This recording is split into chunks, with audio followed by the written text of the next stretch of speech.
From the TV show? And good evening, and welcome to another edition of Sports Corner.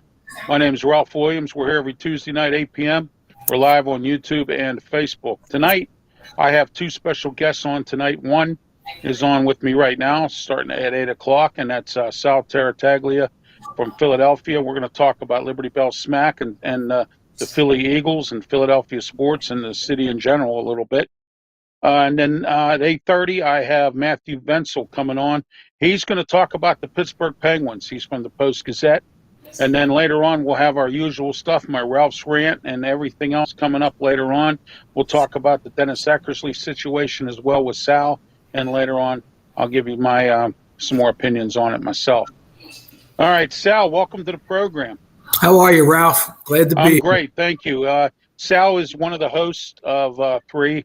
Last night we had Marianne Costello on, The Way I See It, and Mark Mancini, my producer from Blog Talk Radio. He produces my wrestling show. He is also one of the hosts, and Sal is also another host of the show, Liberty Bell Smack. It's on 6 p.m. live on their Facebook page, and also on WWDB Radio, 860 a.m. in Philadelphia. It was great to be on last Thursday. I appreciate that, Sal. Thank you so much for having me on. I had a good time. Oh, you were a great guest. You made our job really easy. You really did. Well, thank you. I caught a real break. Two consummate professionals. You know, Mare's a healing expert. She also has a TV show on Comcast. She's written a bestseller. I mean, the list just goes on and on. It won't fit on a piece of paper. And Mancini, you know, Sirius XM radio fame. Yeah. He brings on A-list guests, yourself included, last week. We began last October with two pitchers from the 1980 World Series championship team to kick off a Philly sports talk show. It was a great way to go. So I feel like I caught the tail end of a shooting star, and I'm just along for the ride. I'm very fortunate to be with those two. Oh, it's a great. You guys make a great threesome on that show, and it's a very professional, very good show. You have some great guests on. I watch it every week as much as I can, so because I'm always focusing on my wrestling show. Now, but Thursday night, I'll probably be tuning in as well but I have my new wrestling show on the TV station here in Pittsburgh that I'm doing called Talkin' Wrestling with my sidekick, Smoking Jim Frazier. And we're starting that TV show called Talkin' Wrestling, and that's coming up as well. So I'll be at the studio doing those recordings, and then I'll watch your show. And then at 8 p.m. we have Wrestle Talk on Blog Talk Radio. Myself, Smoking Jim Frazier, and Mark Mancini. You're like Mancini. You're all over the place. You don't take a minute. Yeah, well, you're right. It keeps me busy. And you know something, Sal? I said this on the show on Thursday. I love doing all this stuff. I love talking. I love being. There was a story I wanted to share with you guys that I forgot to share. I was in the Boy Scouts. I'm an Eagle Scout, by the way. And I was at a weekend camping trip, and I'll never forget this. And I'm in my campsite, and the executives from the district, we were at a district weekend camping trip. One of the district executives comes over to the campsite looking for me. And I said, well, what can I do for you? And he says, I understand you're real good at talking and speaking and things like that. I said, yes. Why, what's up? And he said, we have a new district executive, but he's afraid to step up in front of people and talk. So I said, so can you do all the announcements and the talk? And I said, absolutely. I emceed many ceremonies when I was in Boy Scouts. I emceed campfires. I emceed our contingent's campfires 2 times that I went to the Boy Scout Jamboree in Virginia. So I started off understanding how to talk in front of people, and I have no problem picking up a microphone. Went to school. I just didn't get the breaks early on, and now I'm starting to come back with this, and I think it's starting to work out. So having a voice is a great tool, and it's not absolutely to be abused and all. And it's funny how you talk about voice, because I had no inclinations to do this, and back as a youngster in the Navy, This was the first time they did this, because usually a drill instructor was out front of the graduation procession when you finally finished your 9 weeks in boot camp. Well, this was the first time they were going to experiment with having recruits do this. So I wound up becoming the brigade commander, the guy with the saber out front, yelling "Regiment," and then the battalions, they would reorder it further down, and then so everybody got in position. And basically, they said that because you have a command voice, which was a nice way of saying I got a big mouth, but yes, having a voice at all, and this is a tool, and this is very refreshing, and it's because for most of my life, not that it mattered. But just look, I was some plug that never had a voice. It's nice to have one. Oh yeah, absolutely. I'm liturgist in my church every now and again too. So a lot of people are afraid to get up in front and talk anything at all. Yeah. And of course, I'm a DJ as well on the side. I have a wedding this week, and a lot of DJs they're afraid to talk. I had a guy. I went to a wedding in November, and the DJ, I guess he doesn't talk very much. He had another guy do all the announcements for him, and I partnered up with a couple of DJs as well, who I've had to do that for them because they just don't have a voice, so. Oh, wow. We lost Sal here, everybody. I wonder what happened. Why we lost Sal? That's a good question. No. All right, this is Sports Corner. We'll get Sal back in a few here. Let me, there he is. Okay, Sal, you're back. Sorry about that. Hey, last night when I had Marianne on, Sal, we had a thunder lightning. I know. I was listening when you had the thunderstorm and you were out for, but it wasn't long. It was a nanosecond. It wasn't long at all. Yeah. It was crazy. All right, let's get started here.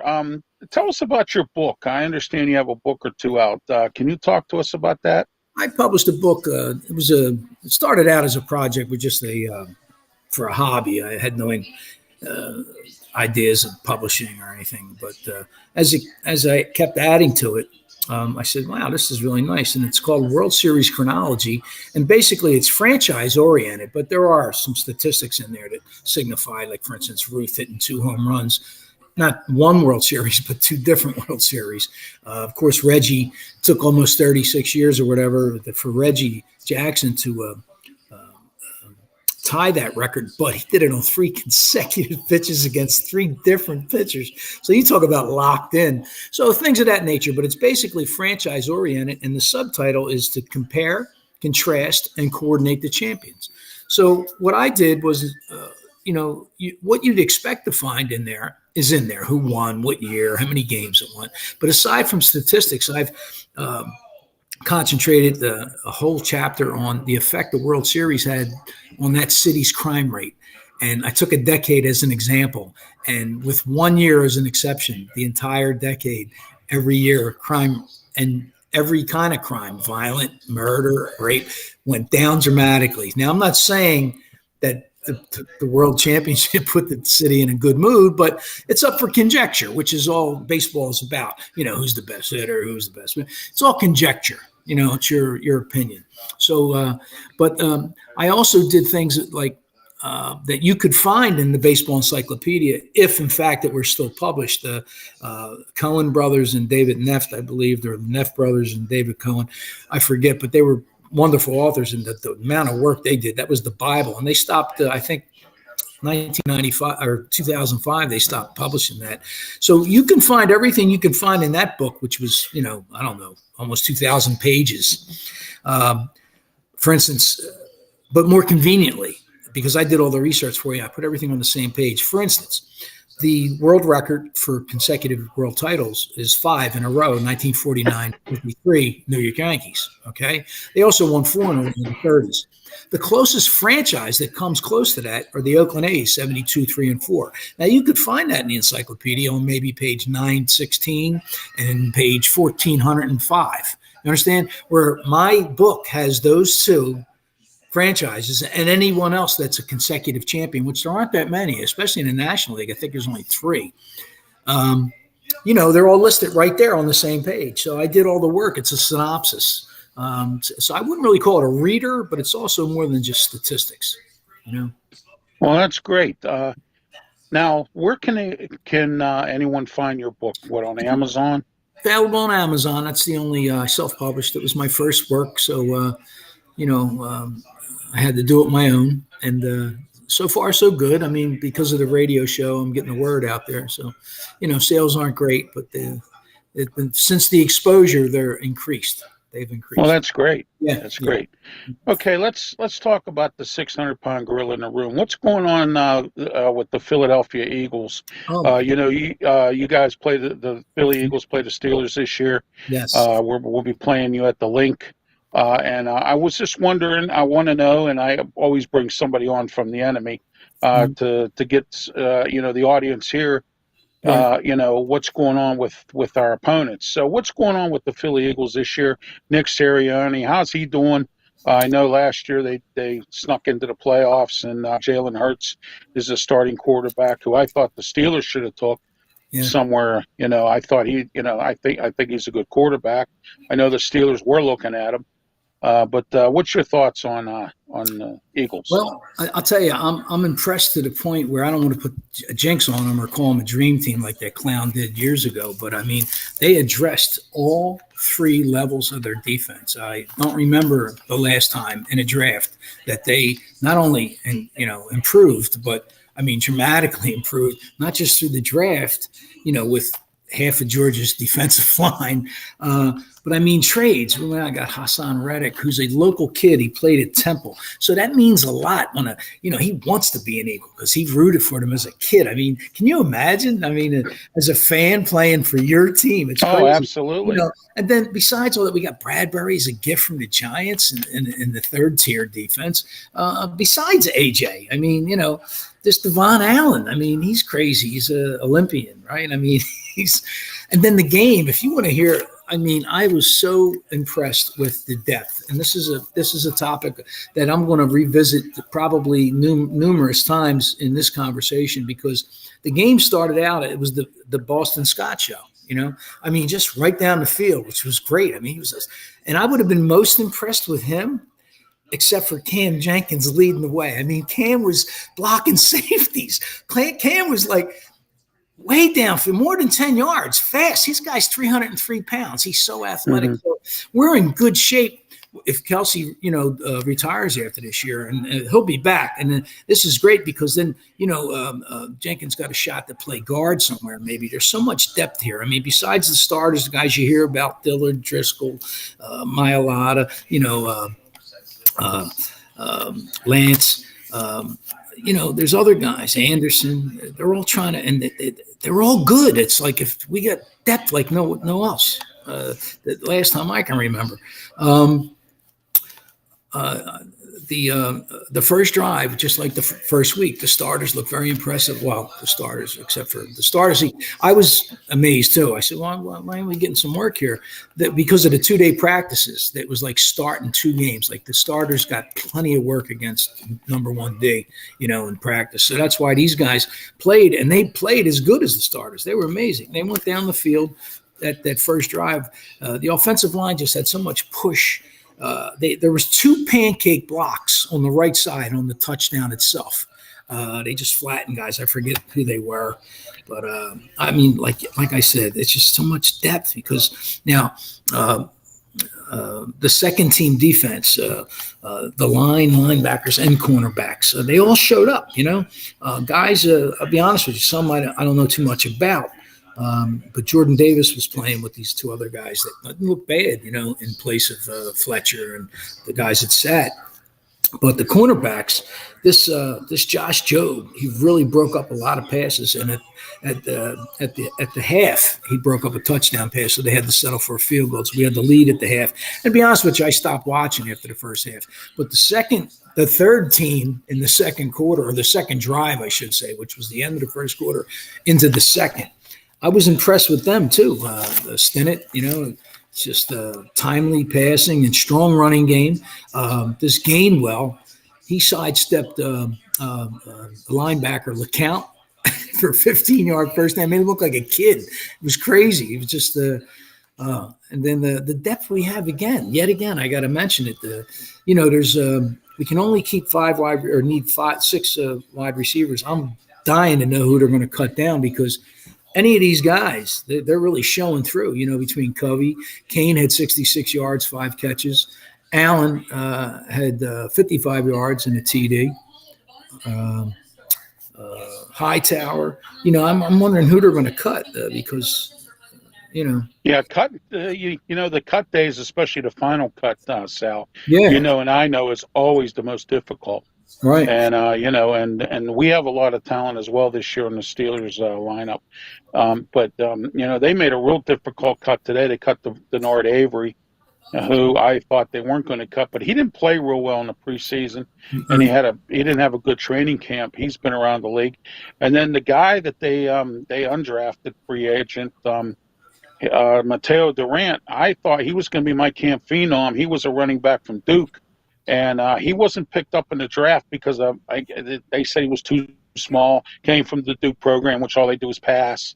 But he was a good running back, and I thought with the money that they forked out for him as an undrafted free agent was the most in the league, and I thought he'd at least make the team. He wasn't even involved in any of the games this year, and so I was kind of surprised about that. But those are the two major cuts that we have so far. Well, I'll tell you, Noel in our comments section says hello to both of us. Noel is a steady watcher of the show. You can comment as well. Comment section's wide open.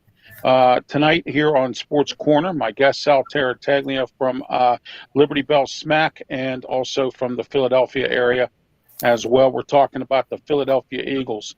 Sal, tell me, who's the backup this year to Jalen Hurts? Minshew. And he looked Gardner Minshew. Wow. He looked very good in this game. That first drive, 14 for 17 for 142 yards. Took him right down the field.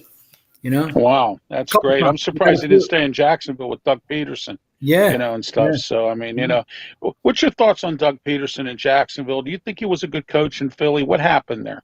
I think he raised the bar so high so fast. And then, of course, I think it's better to look at Belichick. Belichick was actually fired by Cleveland, which is one of the armpit franchises for decades now. It's a shame because they had such a egg on their face from Deshaun Watson. History, But I think you should build up, and it was almost in reverse with Doug. So it was inevitable, especially in Philly, that people would get disenchanted quickly.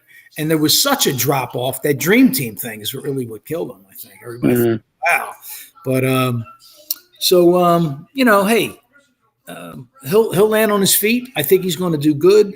Trevor Lawrence really showed a lot of touch in that game against you guys. Oh yeah, he did. Because he's got a rifle. He can do any of the other stuff. But over the linebacker and under the safety or cornerback help, yeah, I was impressed. He did it a couple times. I think Marvin Jones he hit for like 20 yards, and Kirk he hit for another big gain. He was 14 for 21, 133 yards, 13 rushing yards, too. That's an aspect we can't forget with him. He's like Josh Allen in that regard because he's like a horse. You can't hurt him. But exactly. I was impressed with the game against them, though. And two guys you're definitely not going to cut is T.J. Watt slammed Lawrence, speaking of Trevor. Oh, yeah. I mean, it looked like a rag doll. I thought he was going to hurt him, And, you spent all that money for Micah Fitzpatrick, so your defense, and since he's come on in 2019, you're number one in the league in total QBR completion efficiency. So you spent that money well, $73 million, I think, a 4-year extension. Mm-hmm. Yes. But I'll tell you what, if Mitch doesn't watch himself, Pickett looked great. He was almost perfect for 76 yards and a TD. And this was all against the first team defense. I was making defense, right? That. Exactly. Right. Yes. And I think they're going to do right and bring him along slowly. But I think he may even this year, depends on what Mitch does, going to be a starter. But that's how you bring a guy along correctly, and that's going to be a great story. So not getting hurt last year might have helped you. Yeah, absolutely. It might be a great story because Mitch didn't have a real good game, but the offensive line didn't block. And if you noticed in the game, Mason Rudolph kept running out of the pocket, which was smart because I think he knew that the offensive line wasn't blocking real good, and rather than get hurt, he just kept running out of the pocket, and he was throwing on the run, which he made some good throws. Right. Two things could happen: Mitch Trubisky and Kenny Pickett will make the team, and then they'll put that kid that they just cut today from North Dakota State that they drafted in the 7th round, that Uinjoko. They drafted him. He hasn't gotten any playing time at all. So I'm thinking they're going to put him on a practice squad. Right, I'm right, sorry.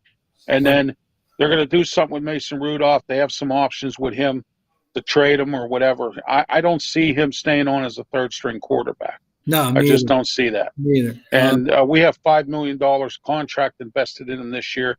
If we can get rid of that and go out and get some players, there's some offensive linemen we need to go get because our offensive line is struggling again.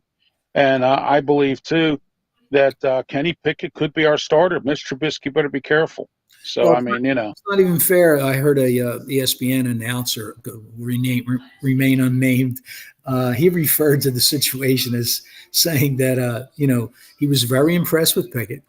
mhm. And, we'll see what Trubisky does. And he said these exact words. He said, if he doesn't mitch it up, that's not fair to say.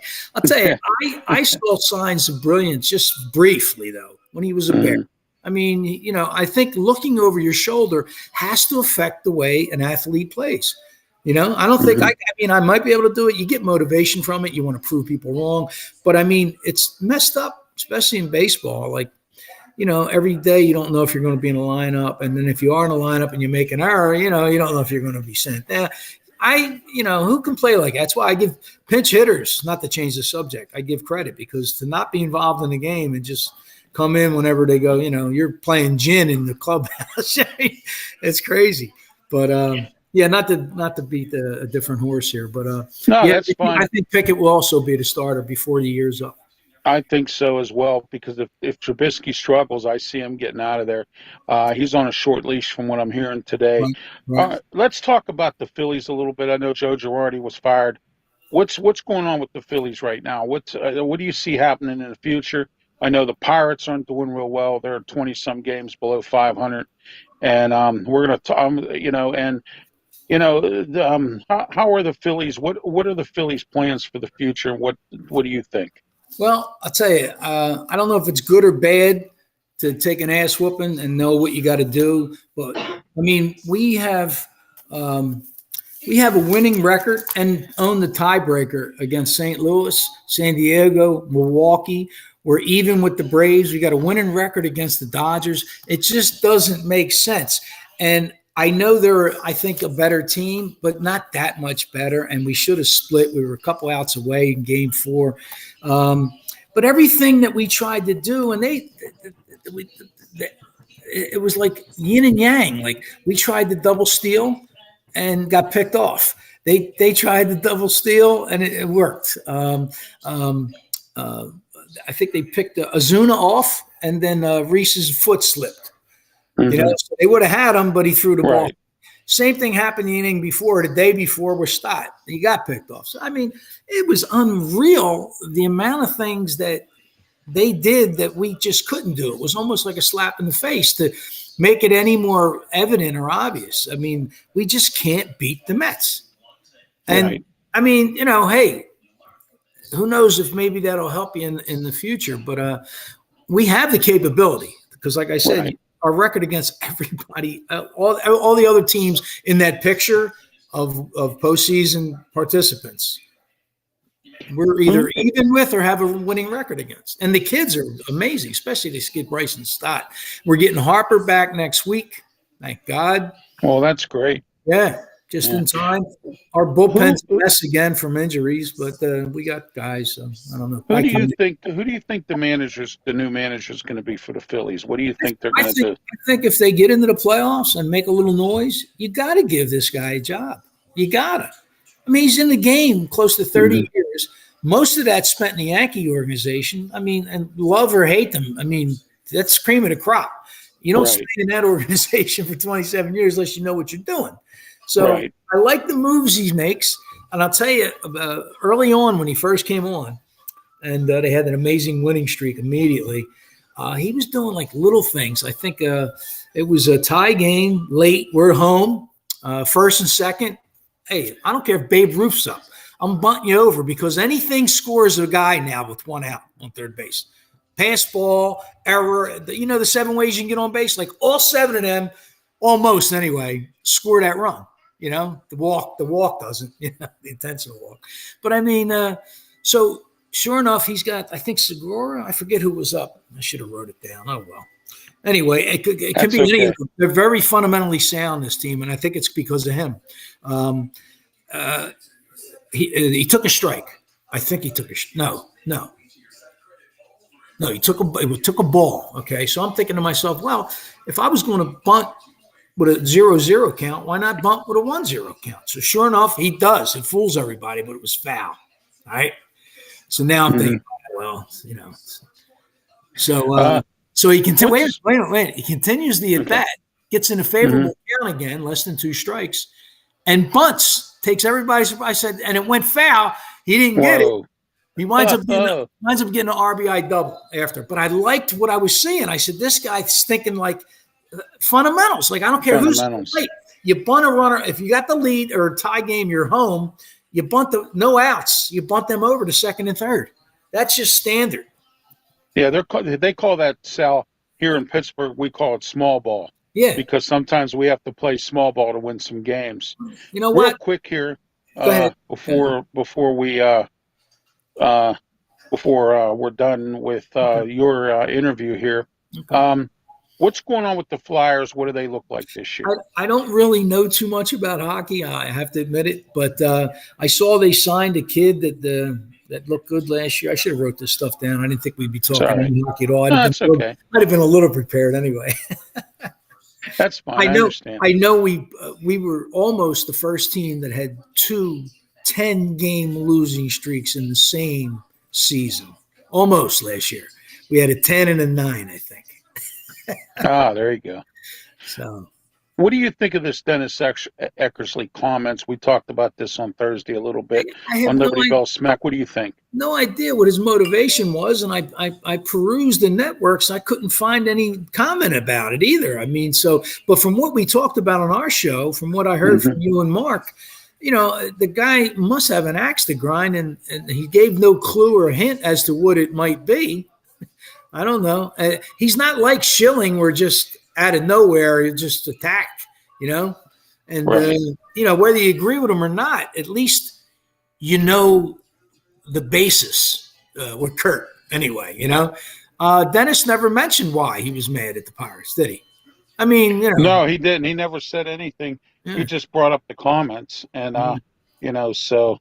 But, he had said something about the comments. I was checking my emails to make sure my next guest is coming on. Anyway, no, he never said anything about that. Maybe he has an axe to grind because we beat him at some time. I mean, or knocked, the teams he pitched for out of the playoffs or something. I don't know. But, I mean, technically, and I've said this before and I'll say it again, I know a lot of people didn't get behind this. The mayor is not doing anything about it. He's not speaking about it. The fans don't even care, but the Pirates deserve this. I mean, I've said this many times. They deserve this because of the sad play that they've had over the years with this owner, Bob Nutting. And I've said it many times. This is not something, and I'm glad somebody nationally spoke out. I really am. I agree. I agree that it's warranted, but I don't think they deserve it. Nobody. Well, yeah, that's true too. Especially a former player. If anything, professional courtesy, for Christ's sake. He's not a Pirate announcer, so he doesn't need to be completely objective to the point where he's running his opinion down your throat. So. Right, but but I'm saying the Pirates do deserve this. I mean, they really do, based on the way they've played over all these years. Listen, and it's. I got a lot of kid in me still, and they're trending correctly. Of course, it's not showing up yet, but I'm weird with little superstitions, and there's no such thing as superstition. I understand that, of course, unless you believe in them. And the closest I come to superstition is baseball, because there's baseball gods, there's pixie dust. I mean, things have happened, and the shot heard around the world, the Giants catching them. I mean, so many different things. Oh, God, I think I forget the point I was trying to make. Oh, God. That's okay. Don't worry about it. Don't get old. Hey, you know what? I'm getting there myself, so I know what you're saying. So, Sal, thanks for being on the program. I really appreciate it, and I appreciate it being on Thursday, Liberty Bell Smack. We'll talk again sometime. Maybe I'll have you back on again another time. Talk some more about Philadelphia sports, your book, and Liberty Bell Smack. So have yourself a great night. Thank you so much for being on here. Be safe, okay? I appreciate it, Ralph. You do the same. Thanks again. See you. Thank you. Okay. Hmm. Bye-bye. That was Sal Tarataglia from Philadelphia, Pennsylvania. He's one of the hosts of Liberty Bell Smack, and also he is the author of a book, and also he does some writing in town about sports. He was on to share with us about the Philadelphia Eagles and the Phillies. All right, my next guest is Matt Wenzel. Matt is the reporter for the Post Gazette. Matt, welcome to the program. Thanks for being on. Thanks for having me on. How you doing? All right, I'm doing real good. Matt, tell me what's going on with the Penguins. I understand, training camp's getting ready to come up, and I have some questions. The first question I have is, they put the band back together, Matt. Do you think the band can win another Stanley Cup? It's going to be tough. I'm not going to say it can't happen. They have core pieces. I think it comes down to the surrounding cast they put around those guys. But heading into the summer, they've faced a really tricky situation one way or another with these guys getting older. I don't know if they had gone the other route, their odds of winning a cup would be much better if they decided to move on from say Malkin and bring in someone else. So it's going to be a tough needle to thread with the ages of these guys, but I do think um, with a great coach and Mike Sullivan, obviously Sidney Crosby is still playing at a high level. They have some pieces there, but it's going to come down to the supporting cast. What's your thoughts, Matt, on the goalie situation? Do you think they should have went out and got a different goalie and not re-signed Casey D. Smith, or do you think they did this to save money and get through this? Do they think they can get through the season with these two guys, with Jari and DeSmith? Yeah, I do think so. I would not have gone the direction they did with Casey DeSmith. I've enjoyed covering Casey. I've had great chats with him. He did some great stuff a couple of years ago. I just feel the last two seasons he really hasn't been reliable. And then you have the injury stuff on top of it, where he's gotten hurt and wasn't available two postseasons in a row when they could have used him to step in. So, just the fact that he hasn't been reliable, maybe think they should have went in a different direction there. I think you're probably right in the sense that finances were a factor. I mean, his cap hit, I believe, is 1.8 million, which is kind of middle of the pack. Yeah. Well, for a veteran backup, it's kind of middle of the pack, and you see some of the other goalies that signed as well. But I just look at the last season. I mean, his final numbers look actually pretty good. I think his save percentage was like somewhere around 910, 915. But I mean, this guy, they couldn't even count on him from many of his starts until March when he finally turned his season around. So, it's maybe it won't be that big of a deal that they brought him back, but in each of the last 2 years, we've seen how important that backup goalie position is. So it certainly was curious that they went in that direction. You're watching Sports Corner here with me, Ralph Williams. We're live every Tuesday night here at 8 p.m. My special guest is Matt Wenzel. He's a reporter for the Post Gazette. We're talking Pittsburgh Penguin hockey. Earlier, we had Sal Tarataglia on from Philadelphia. Good friend of mine has a show called Liberty Bell Smack. We were talking about the Eagles. As you know, the Eagles are going to be playing the Steelers this year. We got a little glimpse of what they're about and what the Steelers can expect. But right now we're talking Penguin hockey. Your comments are welcome in the comments section, as they always are. And we're live on YouTube and Facebook. Matt, we have a new ownership group now, Fenway Group. Lemieux and Barco are kind of stepping behind. They're like a minority ownership. What's your thoughts on Fenway? Do you think they're going to clean house, or do you think they're going to just play it by ear? What's your thoughts on Fenway? Well, I would think if they were looking to make changes, it would have happened by now. Heading into the offseason, there was speculation at the very least Brian Burke would be gone. They might want to bring in someone, a new president of hockey operations above Ron Hextall. But, they brought these guys back and they put him in charge of, what is maybe the most important offseason for the Penguins in the last 15, 20 years with the free agents and those decisions. So that was a major vote of confidence in that front office. And then you look at what they've done, building up the infrastructure of the front office, coaching staff. They brought in a new training staff. I'm spacing on her name, but they brought in a woman who had been with the Sacramento Kings of the NBA and have a whole new support staff for her. They've promoted Chris Pryor to assistant GM. So not only did they trust Ron Hextall to make these big decisions with Malkin and Letang, they've let them kind of build up the infrastructure with a flurry of promotions and hires. So they're a win-oriented organization. So, obviously, if the bottom falls out with this team this year, maybe they'll think differently. But I think it was a big vote of confidence for Ron Hextall and to a degree, Brian Burke as well.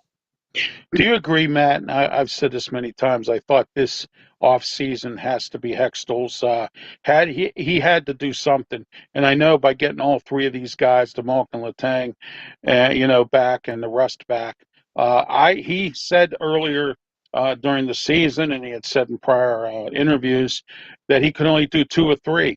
I was really surprised when he brought all three of them back. I didn't want Letang back. But and I thought Malkin, and then I have a TV show with the same name on PCTV, and my co-host Smoking Jim Frazier said that he wanted Letang, and then he wanted Malkin, to go. He thought Malkin had too many injuries; it was time for him to move on, things like that. I credit the fact that, or I say the fact, and maybe you'll agree with me on this, and maybe not. I think the reason why Malkin and Crosby have been beat up over the years is because we don't have no tough players. We need to get. I've said this many times. We need to get some bullies in here to start protecting our stars, or we're not going to have them. What do you think about that, Matt?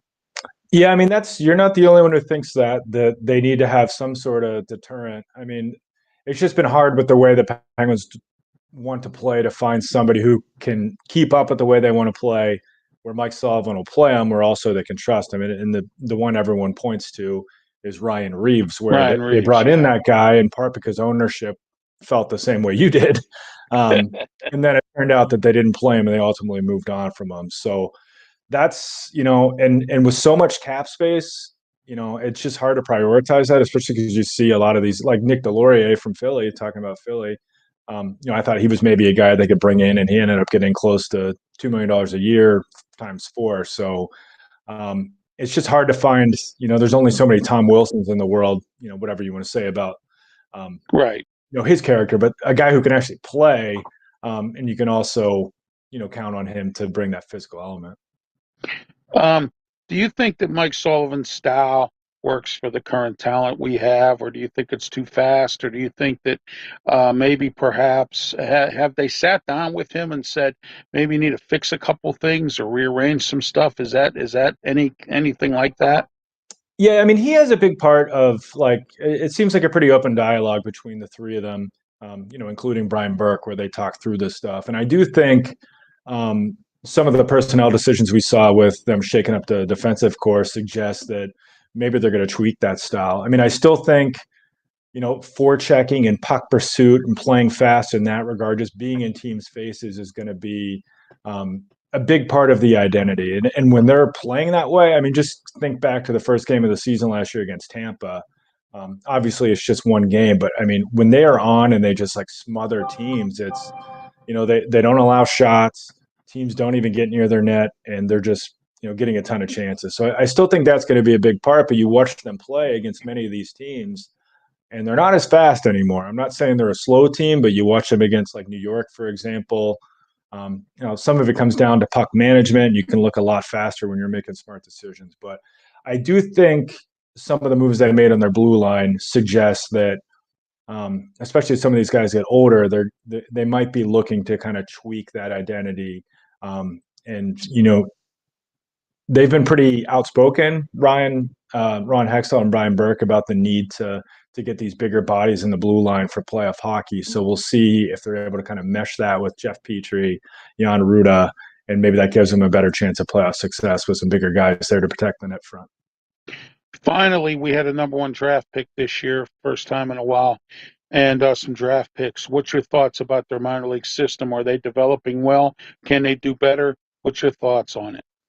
Yeah, it's not good. I mean, The Athletic, they have prospect gurus. They just came out with their annual prospect organization rankings, and once again, the Penguins are in the bottom 5.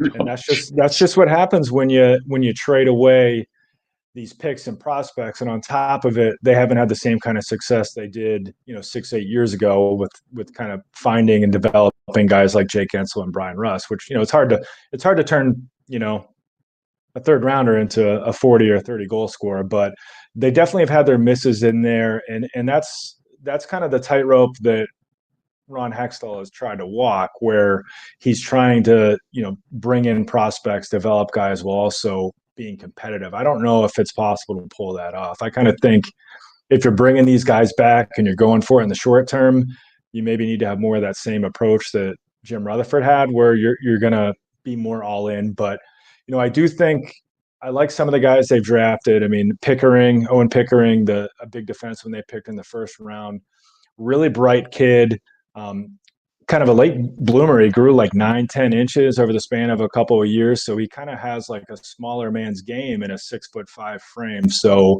he's a project, but I do like that investment. They have a couple of skill guys in their system, Valtteri Puustinen. I like Tristan Brose. We'll see if he ultimately makes it to the NHL, but he's a skilled kid with swagger. But they just don't have a blue chip prospect right now, and maybe one of these guys will become that. But P.O. Joseph, we're going to see him. I think he's a good young defenseman, but I don't think anyone thinks he's a lock to be a top 4 blue liner, for example. So those are the kind of caliber of prospects we're dealing with. And, my biggest question mark with this team heading into the year is the bottom 6. And I think that's where you see their inability to even develop, a third or fourth line kids who can walk in and contribute. Is kind of hurting this team, especially when they're so top heavy with their salary structure. Well, how about Kasperi Kaspersen? I know we re-signed him. I thought they were going to, tell him to hit the road. I don't like him. I think, it was a waste of what we gave up, a number 1 draft pick for him. He hasn't done anything. Do you think he'll improve? Do you think he can contribute this year? What's your thoughts on him?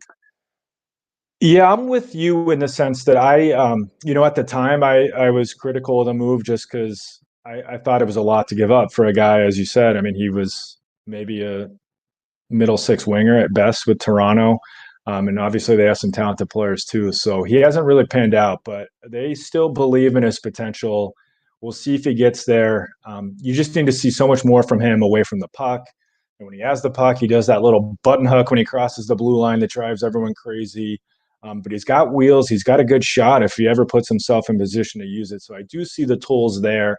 And I think that kind of fits in with what we've seen with this front office, where they don't want to give up on guys that they believe in or sell low. I mean, look at Tristan Jarry. They could have moved on. They said, okay, let's bring him back and try to, see if he can turn it around.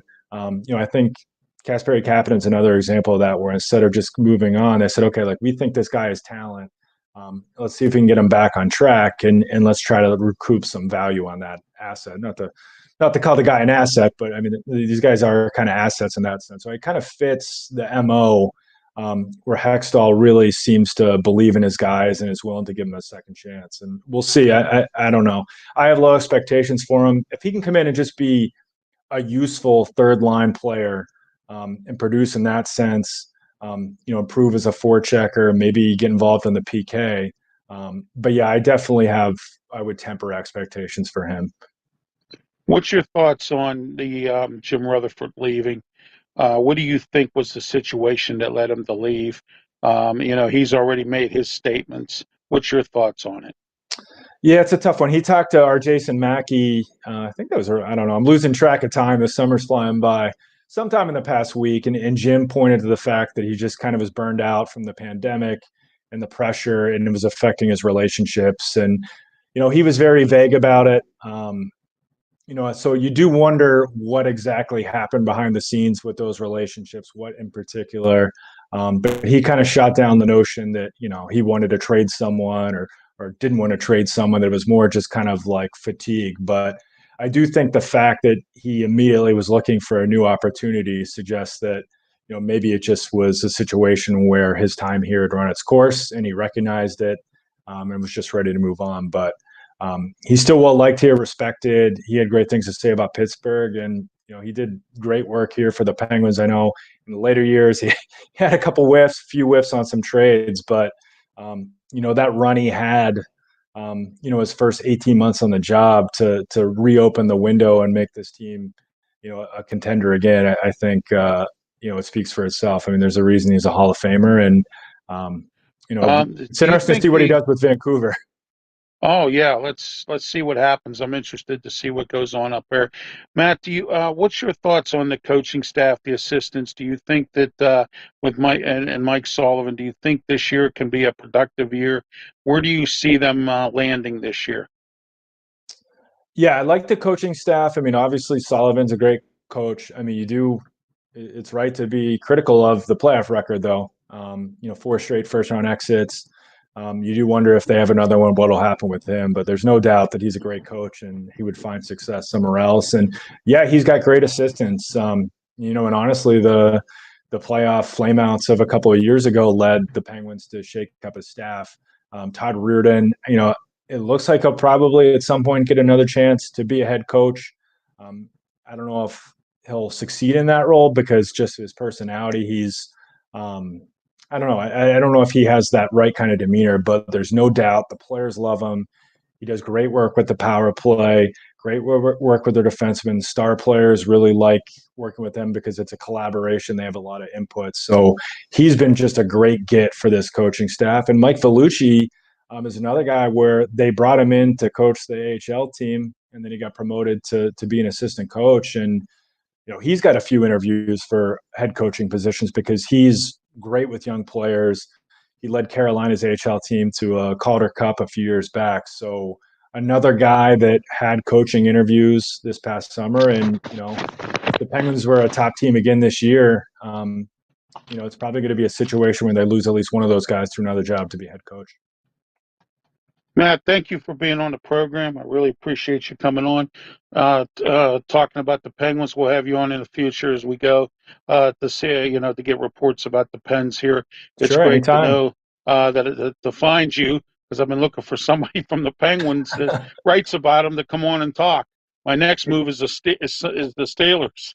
There you go. So, I'll talk about the yeah. Steelers too. I don't pay attention to them as much, but Oh, okay. I'll I have some see. hot takes about the quarterbacks for you. Yeah. Oh, yeah. Well, Matt, tomorrow night, tune in live here on YouTube and Facebook. I have a panel of folks coming on. We're doing a sports preseason special, Oh, sports cool. corner special. We're talking about the Steelers. It's going to be our preseason show where we're going to go over the schedule, over who we think our 53-man roster is going to be. I have a really good panel coming on. So, and I also do a TV show called Sports Corner as well. Every first Thursday of the month, I have to do my live call in September. I'm moving it to September 29th because of the studio inavailability. So, on PCTV Channel 21, and my co-host is Smoking Jim Frazier. I'd like to have you come on a TV show sometime as well. So, Sure, absolutely. Just let me know. I will do that, Matt. Thank you so much for being on, Matt. Matt Venzel, reporter for the Post-Gazette, who covers the Penguins. He helps Jason Mackey out as well, covering the Penguins. Matt, have a good night. Be safe. Thank you for being on. You too. Thank you. All right. That was Matt Venzel, Post-Gazette reporter. Once again, we were here talking about the Penguins. Give you a lowdown as to what's going on with the organization as they come into their season. September, they start training camp, and then they go into October into preseason. The gang's back together. Do you think the gang can get past the first round of the playoffs, or is Mike Sullivan's offense not working, or is it too fast for veteran guys? What do you think? Comment section is wide open. We'll be here throughout the night. I have a whole bunch of stuff going on. We're here for a little bit. All right. Tonight, my Ralph's rant is real simple. The Pitt football team. This recently, Pat Narduzzi made a comment, Pitt officials made a comment, that they're not happy with the fact that they're not getting any respect from the national sources. Okay, that they're not getting the respect that they claim that they deserve. Well, for the first time in how many years, Pitt finally won some kind of championship. Okay, and everybody forgets about. Okay, the only bowl game that Pat Narduzzi has won since he's been here was in 2019, the Quick Lane Bowl. Okay? He's been here 8 years. He's lost every other bowl game. All right? Including the one this past year, the Peach Bowl. All right? Because he didn't have another quarterback prepared to play the game. All right? Which you knew Kenny Pickett wasn't going to play. And I was very unsatisfied with the way he conducted himself, standing up in the press box eating French fries instead of trying to help the team out win a bowl game, all right, which could have really led Pitt to some major, and I'm talking about major success, okay, all right. My email address is it's at the bottom of your screen, and please don't forget about all my other shows also here on live on Facebook and on YouTube as well. But getting back to Pitt, has Pat Narduzzi produced what he's being paid to produce? Okay. And, you know, the stability, everyone says, well, it's coaching stability. He's been here 8 seasons. Now the recruits are going to start coming in. Okay. Any other athletic director or any other school would have told Pat Narduzzi to take a hike.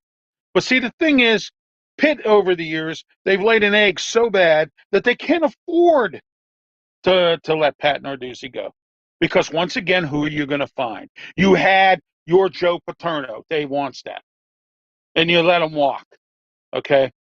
My biggest concern about Pitt football right now, in my Ralph's rant tonight, is the fact that we have a new president coming at the University of Pittsburgh.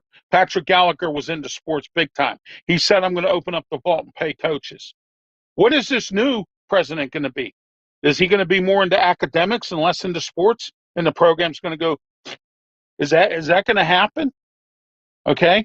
That's my question tonight. Comment section's wide open. If you have any thoughts about Pitt football, September 1st, Backyard Brawl. I will be at the game. I'll be in section 536. Come see me, talk to me. I'll be there at the game. If you want to talk sports or any topics, if you want to tell me my show stinks or you like it, whatever it is, I'll be in section 536 at the Backyard Brawl on Thursday, September 1st, 7 p.m. start time.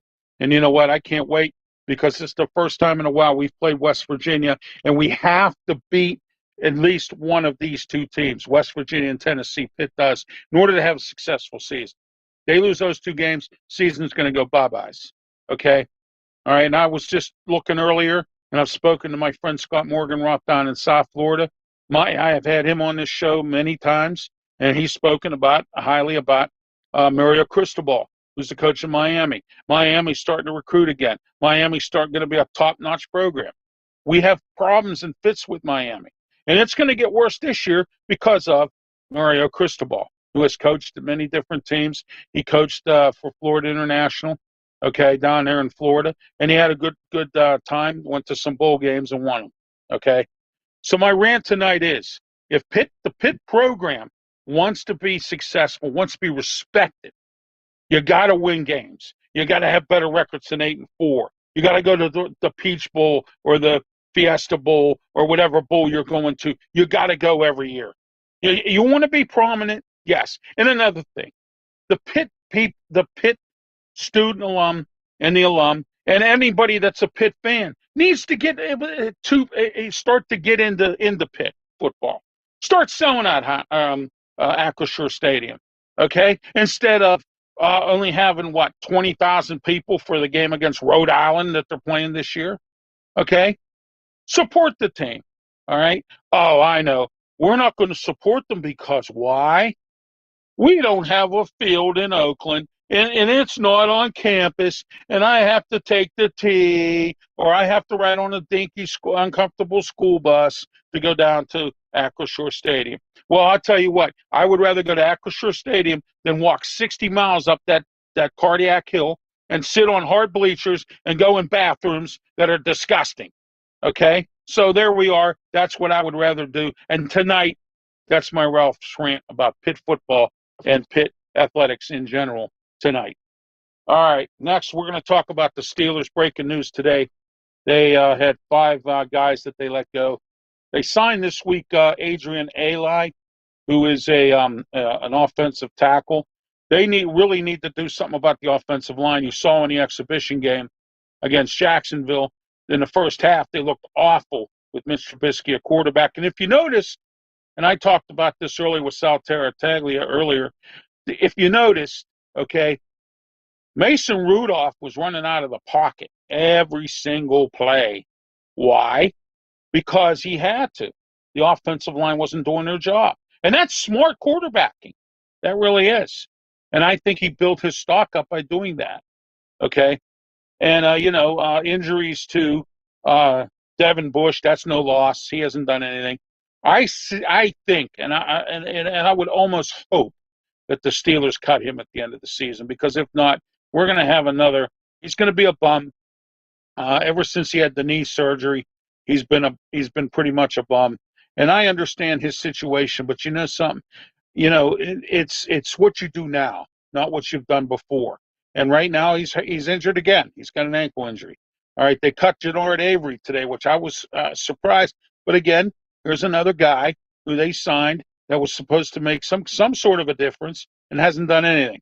So when you have that sort of situation going on, that is where the Steelers have to make these tough decisions. All right, Joe Haig has a concussion. There's another good reasonable offensive lineman that plays for the Steelers. They got last year. He was a Warrior last year, and I think he'll be good this year too. But he has a concussion. So, I mean, they have some issues there. They have some guys that are out on free agent right now. It was brought up that the Steelers should look at some of those guys. But instead, they went and they got this Adrian Eli. Now, they have money to play with under the salary cap. And if they trade Mason Rudolph, they'll even have more money to deal with. Or if they cut him. Okay, do you understand? All right, if they trade him, that's a good thing. We get at least something for him. But the Steelers need to really look at both lines of scrimmage. And I've said this many times, and it's basic in football. And that is that if both lines of scrimmage are not producing, forget about it. You might as well hang it up. All right. And it's a situation where, okay, that has to be the case. Because if it isn't, then why are you playing football? All right. So anyway, they waived tackle Jordan Tucker this week to make room for Adrian Ely. And now Tomlin calls out this week, he called out Kendrick Green. And I don't blame him, because there's another bum that we got in the draft that, we thought was going to be the great center of all time last year. And he did nothing. He was out of position. He didn't play that many games at center. Okay. We didn't have the offensive line coach we have now, and Pat Meyer. Okay. We had, Adrian Clem and Craig Morgan, Chris Morgan, trading back and forth. And then Clem quits and goes to Oregon to become an offensive line coach. Okay. All right. So here we are. We've had, since Mike Munchak left, this organization as offensive line coaches.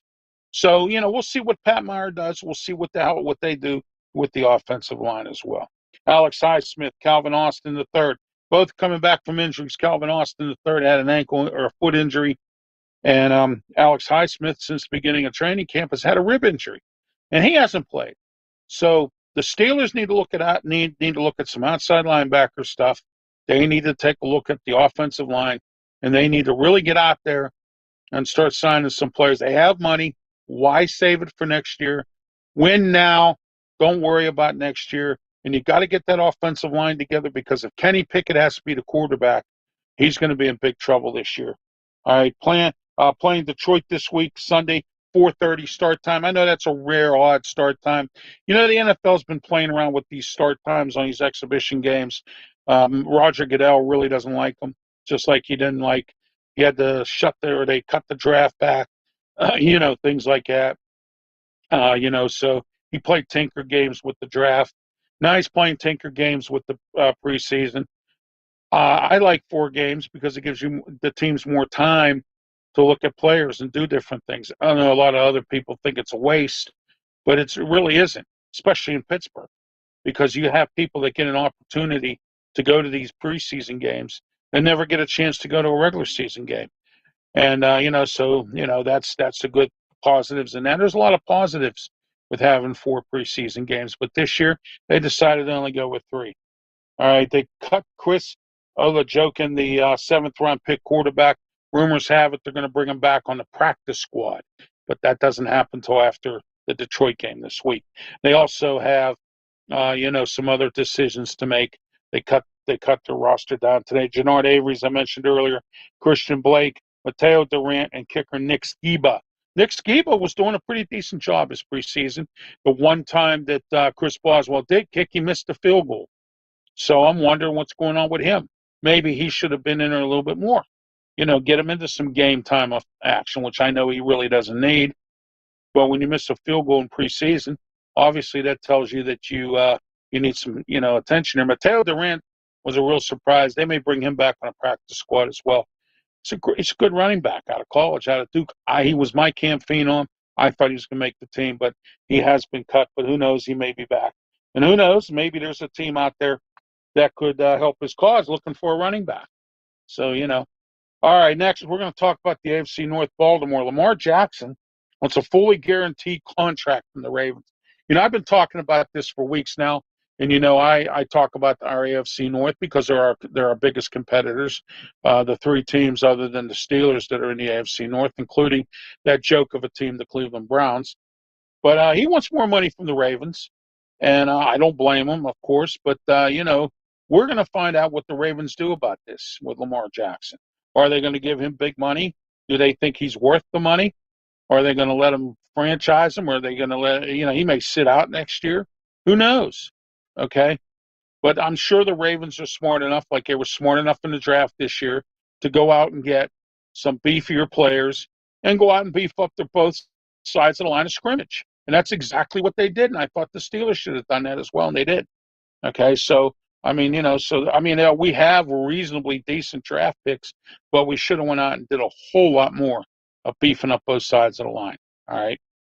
Next, the Ravens have the number one preseason record in the NFL. 22 consecutive preseason games is what they have. Okay. So, hey, you know what? Good for them. I'm glad. All right. But you know what? I just hope that they're not going to be prepared when they play the Steelers, because the Steelers beat them twice last year. They beat Cleveland twice, and they couldn't beat Cincinnati. I think if they would have beat Cincinnati twice last year, you could have seen us really move forward in the playoffs. The Bengals, they lost this week 25-22 to the Giants. Brian DeBoer, he's got his team ready to go. The former Buffalo offensive coordinator, who is now the head coach at the Giants, Daniel Jones, is looking better. We're going to find out what the Giants do this year. They fired Joe Judge. He went back to New England to be a coach, and we're going to find out how that works out as well. Cleveland Browns, former quarterback Josh Dobbs. I tell you what, in this last preseason game, he looked very good. He could be the starter. It's going to be between him and Jacoby Brissett right now, because that moron, Deshaun Watson, has, he has an 11-game suspension now instead of 6. Cleveland, they got so much egg on their face, I don't think they know how they can find any way to clean it off at all. I don't find that to be, that even happening at all, to try to clean the egg off their face. So we're going to find out what Cleveland does. All right, that's your AFC North report. All right. Next, we're going to talk about the lowly Pirates. All right. They are 47-75. They are 28 games under 500. Now, we have everybody making this big issue about what Dennis Eckersley said about the Pirates. Okay. Everybody's making this huge issue out of this. Okay. My thoughts are this, and I've said this many times. Thursday night, I was on Liberty Bell Smack, okay, with Sal Tarantino and Marianne Costello and Mark Mancini, which is on AM 860 in Philly. Yeah, that's right. I was on a radio station this time, all right? Not just here. I was on a radio station, an actual radio station in Philly, because the radio stations here don't like me. They don't want me on there. So that's fine. I don't care. At least I know the city of brotherly love showed me some brotherly love, all right? But anyway, and we talked about this a little bit, and I talked about it earlier with Sal Tarataglia, okay? My thoughts are, I think the Pirates deserved it. They deserved everything that Dennis Eckersley had to say. I think it was wrong, and I'm going to defend the Pirates, because technically Dennis Eckersley really didn't have the right to really say that, or he shouldn't have said that, okay? But see, here's what people don't understand. Dennis Eckersley is in the last year of his contract with Boston. He doesn't care what he's going to say. He's going to say anything he wants. He's going to say anything however he wants, and that's the end of that. Okay? So he expressed his opinion about a hot posh of a team. That's the truth. Okay? All right? He spoke the truth. All right? The Pirates have a bad owner. Okay? The Pirates haven't done well in 50 years. Okay? Last World Series was 1979. Okay? They're not drawing at the games. Saturday night, I made the comment, they didn't even sell out fireworks. And they sell out fireworks all the time. Why? Because people are tired of going to these games and this team losing. And I know they have young players this year. And I know it's going to be a couple more years. But see, a lot of people's patience are losing, and my patience are done. Before I die, I'd like to see the Pirates at least win another one, maybe two World Series. Wouldn't you? Okay. You know, I've made many comments. I got a better chance of getting struck by lightning than the Pirates winning a World Series at this point. All right. Derek Sheldon's in the last year of his contract next year. All right. Ben Cherington has come out because there were reports and comments made, emails, social media. You know how that goes. That maybe it's time we look forward with Derek Sheldon. Okay. Maybe. I don't know. But it took Jim Leyland a few years to build the Pirates. And it's going to take Derek Sheldon some time. All right. He's a good baseball mind. But there's now everybody's questioning. And you know something? I should have known this. I was on a baseball show with Scott Morganroth and Eric Katz and a few other guys. Scott Morganroth hosts a show called 108 Stitches, which happens to be a baseball show. And I was on there. We were talking about baseball. Okay. Eric Katz said something interesting to me about Andy Haynes. Okay, Andy Haynes is our hitting instructor. And I said, oh, that's great. He come from Milwaukee. Milwaukee does this. They do that. They have great players. They hit. They do well. And that's all because of Andy Haynes. All right. And I was told that the only reason why Andy Haynes left or was told to leave was because he had some situation with the star player. All right. Which is great, which is fine. That's great. I thought, well, that's great for the Pirates. Their hitting stinks. They strike out too much. Okay? Somebody's not doing something right here. And maybe you need to go out, the Pirates need to go out and get some coaches, like Claudio Rosano has said, and you know he's the coach of the Carnegie Mellon Tartans. Their season's getting ready to come up. He's a good baseball guy. And he said this, and I quote, maybe they need to get the appropriate people to be able to manage and coach these players. Do they have the right management for these players? Okay. This past season, Ben Cherington went out and he hired all these different people and totally fired, got rid of all the coaches and managers and all these different, in the different brackets of the minor leagues in the Pirates system. Okay. And now we have the fifth best minor league system in all Major League Baseball. We need a couple more years. But you know what, folks? There are some people out here who are saying, we don't have a couple more years. We are tired of it. Okay? We are tired of it. All right? And mark my words, the RAD board is tired of it too. Or, I'm sorry, Sports and Exhibition Authority. They just gave the Pirates money to fix PNC Park. They want to fix their scoreboard. They want to do some repairs. Fine, they give them the money. Guess what? For the next 20 years or whatever it is, there's $1 surcharge on the tickets. Thank you, Sports and Exhibition Authority. But here's the kicker of them all. You know, PNC Park's lease runs out in the next couple of years. All right. And the Sports and Exhibition Authority and the former Mayor Bill Peduto has said, and I quote, all right, start doing something or you're not going to get anything from us anymore. Now, we don't care if you take the team out of here and go bye-byes. We'll get something else in here. Okay? They've warned Bob Nutting. Bob Nutting has been warned many times. But Bob Nutting's going to continue to be Bob Nutting, and there's nothing anyone else is going to do about it. All right? Okay. Next. I think I just about covered everything here. Yeah, sad part of this is we're going into more years before the Pirates actually win. And the sellouts at the fireworks. And too young of a team. Tarek Brock, the first base coach, has a show on the same radio station that I do, Block Talk Radio. He has a show, Talking Buccos with Mark Mancini. He's on every Monday morning at 10 a.m. 347-205-9631, Mondays and Fridays, 10 a.m. You can actually listen to Tarek Brock go on and on and on about how, well, we have growing pains. Well, we have a young team. We really don't have the talent. You know what, though? At least he's being honest. I mean, he's saying the company line, but he's being honest. And that's the truth. In a nutshell, that is the truth with the Pirates. All right. Talked earlier about Pitt football in my Ralph's rant. You know, you want respect, as I said before. Pitt has to fix this program. This program has to continue to move forward. It can't take steps backwards.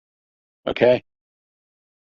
They have to get through the first 2 games of the season. If they can win both of those games or split one, I think they're going to be okay. I had Jerry DePaul on here a few weeks back. He said Pitt's going to be good, but not great. I agree with him. We're going to find out what Frank Signetti's offense is all about. You know, he's the offensive coordinator this year. All right. And, you know, will his offense will they be able to run the ball more? Signetti's offense commands that. The question is, and this was a question that was brought to my attention by Al Levine, the talking machine, who has a sports show every Tuesday night at 7 p.m. on Bethel Park TV, Pittsburgh Sports Line.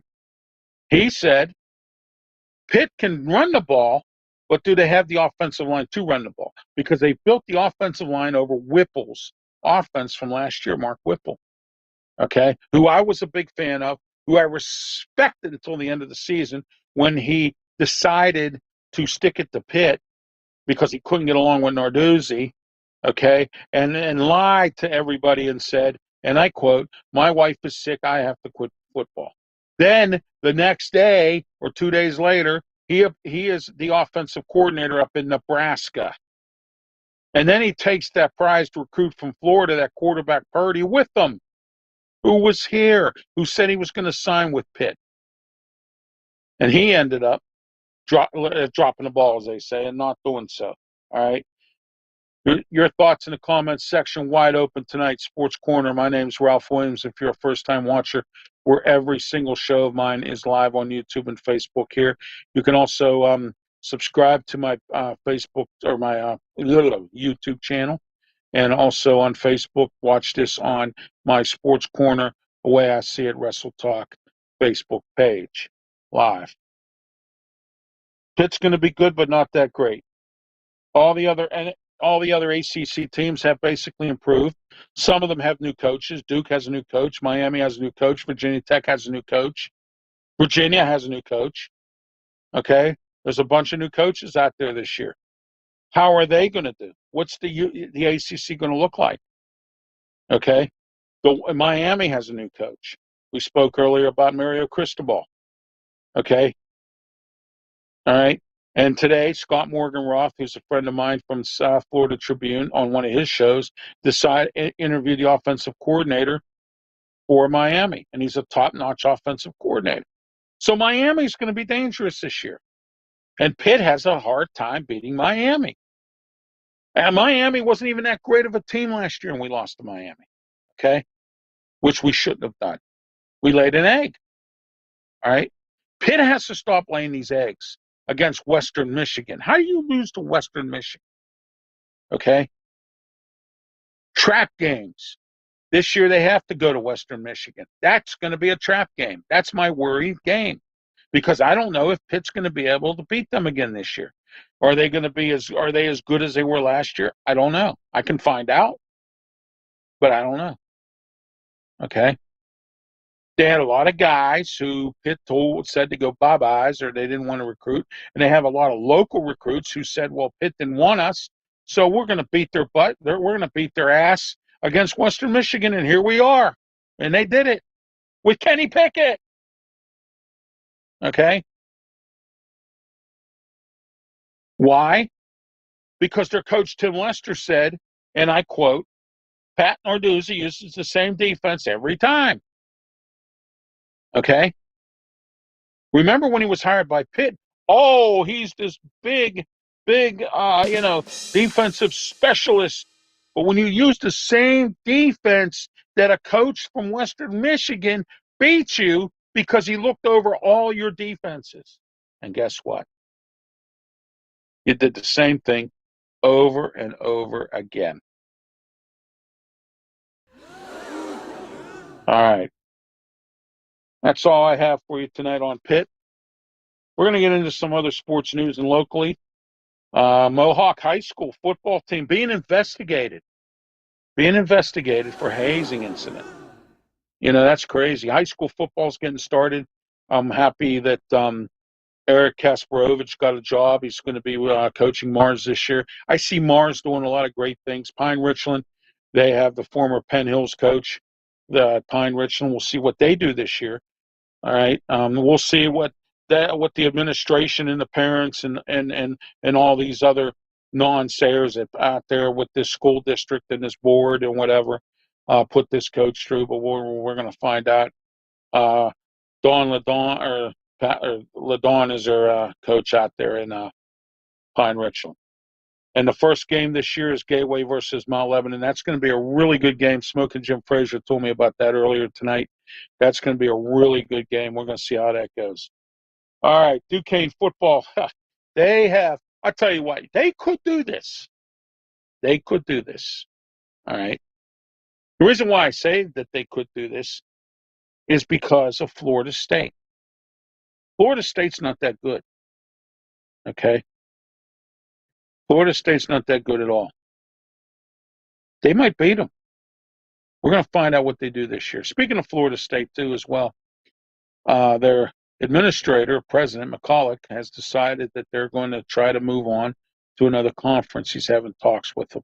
Real soon here, everybody in college football, there's going to be 2 mega conferences, and I don't know which one Pitt's going to be in. They may be in a lower 2-tier conference. That could happen. But you know what? To win. Oh, no, they'll lose. They haven't been prominent since Jackie Sherrill was coach. Walt Harris had him prominent a little bit, but then you know what happened to him? He decided that he was going to have an affair with somebody in the athletic department. Have himself and on TV holding this woman's hand, and he was still married. Wife came down to the practice facility. I got this from good sources. We're fighting and arguing in the middle of practice. Pitt didn't want to tolerate that anymore. That's why they got rid of Walt Harris and hired Dave Wannstedt. Wannstedt was a good coach. Pitt has gone through so many coaches in my time. When I first started following Pitt football, I was young. Johnny Majors was the coach. He went to the national championship, and stuff like that. Jackie Sherrill, Boge Fazio, Mike Gottfried, Paul Hackett, the return of Johnny Majors for a second term, Walt Harris, Dave Wannstedt, okay, Brad Graham, Paul Christ, Pat Narduzzi. That's how many coaches since I've been following Pitt football that Pitt has hired. They could have kept Wannstedt, but they didn't. Because they let Steve Peterson, who is one of the worst athletic directors in the world, do whatever he wanted. All right, next. Duquesne plays Florida State this Saturday. We'll see what they do. I talked to Chris Fletcher and Dave Finoli. They go good with Duquesne Athletics. They write for Duquesne, and they told me that that's going to be an interesting game. And then they go to Hawaii to play the Rainbows, so that'll be an interesting game as well. Riverhounds tied 2-2 this week against the New York Red Bulls 2. They have these names. Red Bulls 2, EC, LC. YC or whatever. They have weird names for some of these teams. They play Atlanta. Here, listen to this one. They play Atlanta United 2. What happened to 1? What happened to 1? That's an interesting scenario there. But they play them 7:30 at Highmark Stadium this week. Robert Morris football, September 3rd is their starting season. They play Dayton. Dayton's always been tough. I don't know how Robert Morris is going to survive. Eastern Tennessee State's a good team. They have to play Youngstown State. Robert Morris has come under some tough times now ever since Joe Walton passed. They have really come under some tough times. John Banaszak wasn't that great of a coach. Then they hired, this new guy here, and it's not working. Bernard Smith, it's not working here. They got to do something. They really do. Robert Morris has to do something. All right. They play at noon at Joe Walton Stadium, and then September 10th they got to go to Miami of Ohio. Now, guess who Miami of Ohio is? That's the school that Ben Roethlisberger played for. All right. So they go to Miami of Ohio, and we'll see how they. And Eastern Tennessee, I'm telling you, they have some really tough games this year. I don't see Robert Morris winning too many. Well, they haven't anyway, but I don't see them winning too many games this year at all. So anyway, that's all I have for right now. But I do have our final segment of the show, and it's my national and other sports news. All right, here we are today. The L.A. Raiders, or no, I'm sorry, Las Vegas Raiders. Wow, L.A. Las Vegas Raiders have traded quarterback Rick Mullins, Vic Mullins to Minnesota for a seventh-round pick. The Rams release running back A.J. Rose. You know what? There's two running backs out there. The Raiders just cut ties today with Bernard Blake or Drake. Okay. Bernard Drake. They need to bring him in here. The Steelers. Steelers need somebody to of quality, not Benny Smell, not Anthony McFarland, not Jalen Warren. Maybe keep him around. Keep McFarland around. Get rid of Benny Smell. Okay, he stinks. I wish they would get rid of him. I know he's had some injuries, didn't get a chance to play in the preseason. I'm tired of hearing excuses. I would really wish they would get rid of him because I've had enough of him. I can't deal with him anymore. He stinks, he smells, he's a terrible football player. But that's beside the point, right? But it's thank goodness he has only one more year left in his contract because I don't think the Steelers are going to do anything more than that. All right, now the Rams release A.J. Rose, which he was a reasonably decent running back. Steelers got to stockpile these guys because somebody needs to back up Najee Harris. Najee Harris, don't run the wheels off him anymore, Tomlin, because if you do, you're going to have big problems. Next, New England has released tight end Dalton Keene, who was a decent tight end. Minnesota was released wide receiver Burt Wilson and defensive tackle Julian Taylor. Arizona Cardinals, J.J. Watt has COVID. No one knows when he's coming back. J.J. Watt's a good player when he's healthy. And I think the Steelers would have him on the team with his brothers if he was. All right, but Arizona, he has COVID and will be out for the remaining of the preseason. Nobody knows when he'll be back. Carolina has announced that Baker Mayfield will be their new starting quarterback. Matt Rule is on eggshells this year down in Carolina. He has to win this year. He has to do something. He's only won 10 games total there in the last 2 seasons he has been there. He made the statement that Sam Darnold was going to be a starting quarterback. Now, all of a sudden, Baker Mayfield's going to be the starting quarterback. And next week, they're going to get somebody like Paul Crewe or somebody from Harrison State Prison, and he's going to be the starting quarterback. So I don't think Matt Rule has any idea who's going to be the starting quarterback. You know what I'm saying? So, there we are with that. All right, next. Jamie Rhodes, the former Houston Texans president, has died at age 53. Sad to hear about that. So, Jameson Winston will be the starting quarterback for the New Orleans Saints. Dennis Allen is their new coach there this year. He's been the coach. He's been a defensive coordinator most of his career, but he also was the coach at with the then Oakland Raiders, who are now the Las Vegas Raiders. All right, next. Saints cut their punter, and also they have or their punter. I'm sorry, they didn't cut their punter. Their punter kicked an 81-yard punt this week, and now they want him to take a drug test. They think he's on something. Isn't that interesting, huh? All right, next. Tennessee Titans release wide receiver Jerry Godwin. He was a good wide receiver. We're too stacked at wide receiver right now. The Jacksonville Jaguars acquire offensive lineman Cole Van Lorne from the Packers, who cut guard Wes Martin as well. So we'll see what goes on with that. College football, Florida State, as I mentioned earlier, their president, McCulloch, has said that they are planning on moving to another conference in the next few years. And, there's going to be a lot of defections. College football conferences, there's going to be people going and moving and shuffling and going everywhere. But my question to you is, where do you think Pitt's going to go? Where do you think they are? Do you think they're going to go to the Big Ten? Or are they going to go to whatever other super? It's going to be probably broken down into 2, maybe 3 power conferences. And can Pitt survive against these teams? That's going to be the question of the day around here. Okay? All right? And it's not just that, it's also other teams. Who's going to be in Division? Who's going to slide to Division 2? Because I don't think some of these high-priced conferences are going to take some of these teams who are losing teams. All right? What kind of structure is college football going to have? That's the question on my closing rant tonight. College football has become a joke. All right? And you know, the reason why I say it's a joke, they're letting players have sponsors, make all kinds of side money. They pay all these coaches. They let them cheat. They let them do all these recruiting violations. They let all this stuff go on. And they don't let the college players stay to their full term. They can just walk away whenever they feel like it.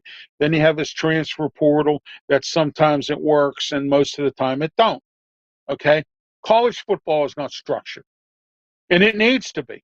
College football is not structured. It's not anything like that at all. It's a complete mess. All right? And whoever runs college football ought to be ashamed of themselves for making it this way. Okay? You have a structure of bowl games where you have all these teams that play in these bowl games. Okay? All right? That's fine. I like that, kind of like that structure, because sometimes Pitt's going to be 6-5 and go to some, you know, what is it, fried chicken bowl or whatever, toilet bowl or whatever bowl. All right? Because I see them doing more of that than anything else right now until they really can be prominent. And I don't know if that's going to happen in the Narduzzi again. We'll find out. They were somewhat prominent last year. Would have been prominent if they would have won that bowl game. Don't you think so? Yeah. Okay. But where does college football go from here? They are such a joke. They need to figure something out. They need to get the structure back. But they won't. You know why? It's about money. Money changes everything. It does. It changes the complexion of every aspect of a corporation, of a sporting group, of anything. And until that stops, it's not getting, college football is never going to get back to where it once was. A structured system. Okay? It's out of control. And it's not structured.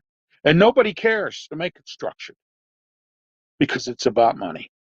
It's about what they can make from the network. It's about what the network can make from them. It's about what college players can make. And we have people out here I've argued with 1,000 times in this town, other media colleagues of mine and everybody else. Even at church or wherever. I've argued on the street. I've argued with people about this. Well, these players, they should be paid. They do a lot for these colleges and blah, blah, blah, blah, blah. No, it shouldn't be paid at all. All right, they should stay in school for 4 years. But the NCAA doesn't care because it's all about the big money buck. All right.